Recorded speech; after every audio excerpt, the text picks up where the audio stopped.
welcome back to ciLiving. Beep Boop Co. wants you to know the importance of shopping local and supporting circular fashion. Many of their products come from thrifted and secondhand items, and they use their screen printing press to give them a new life. Joining me now are Abbie and Mikey. Welcome to ciLiving. Hi, thanks for having us. Hello. All right, so tell me a little bit about your company. We're Beep Boop Co. We specialize in screen printing and upcycling used and thrifted clothing.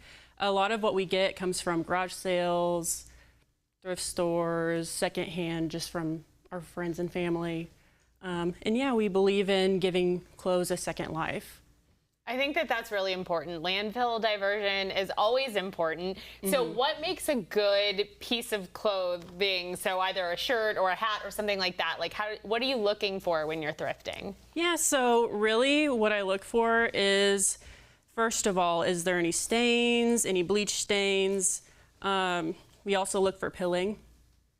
So if there's little dots everywhere, I don't typically go for that. Or we have a de-pilling machine that we sometimes use. Okay. Any holes in the armpits or along the collars. And yeah, I typically look for things that are thicker. I don't want anything from a fast fashion site or anything that's gonna fall apart. Right. Yeah. So something that's high quality and well made. Yeah. And then what is the process like to get these really cool designs that you have screen printed on here? Yeah, so what we do, we take blank screens, cover them with emulsion, and then we take our image, clear image, put that on top of the screen. That was a cool one. That's a really cool one. And this is all your own art, right? Yes, so this one I made digitally and then I printed it out. This one I drew directly onto the transparency. Hand drew. Yes, so really you just need to make sure you can't see the light through it. So yeah, after the emulsion is put on, you put this on your screen, and then you can expose it to either sunlight or any UV bulb, and it'll burn the image into your screen.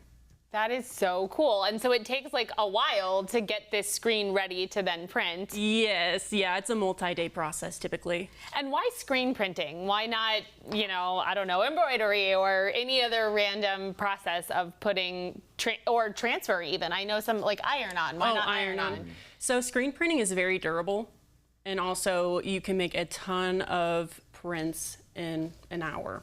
Okay. So with direct to garment transfers, more plasticky feeling, will crack in the washer, not as durable. So I believe screen printing is the best bet when it comes to making shirts. That's the way to do it. All right, can you give us a demonstration? How do we do this? There you go. I'll trade you places. Sure. How did you decide that this was going to be what you're doing?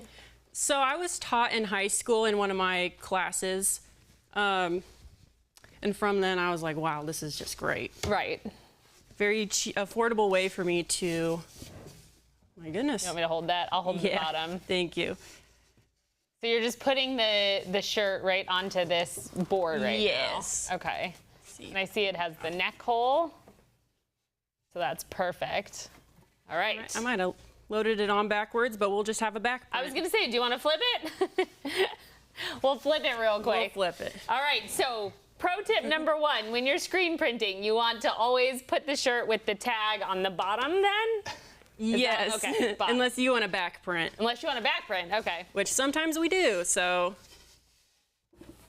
And I already got it marked out where the collar needs to lay. Oh, I see. Already got everything centered on the screen. Perfect. So A lot of measurements. make sure that it's centered. You pull it up to the neck mark. Okay. That red mark right there. I see. Take your ink. Should I close this or should I leave it up? We'll leave it closed for now. Okay. And so we're printing the Loch Ness Monster. Yes. We specialize in a lot of cryptid clothing. It's our favorite. Okay, what does that mean?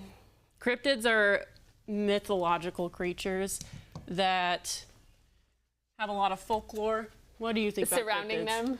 I think my favorite thing about cryptids is like all the folklore surrounding them.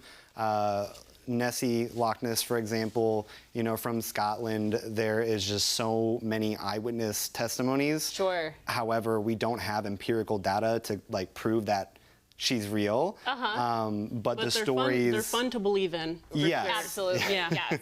I actually went to Scotland to see if I could find Loch Ness Monster on my honeymoon. Did you find it was a really great boat trip. We did see a few things in the water, so Ooh, okay. I want to believe yes. All right.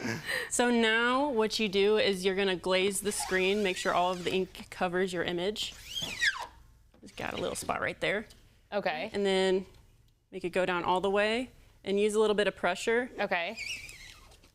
and Oh wow, look press at on that. it like 3 times. I was just going to ask how many times. Oh wow. Right. And it's finished. There we go. Yeah. That is incredible. Say with the smaller shirts, it's harder to get them off the board. But Right.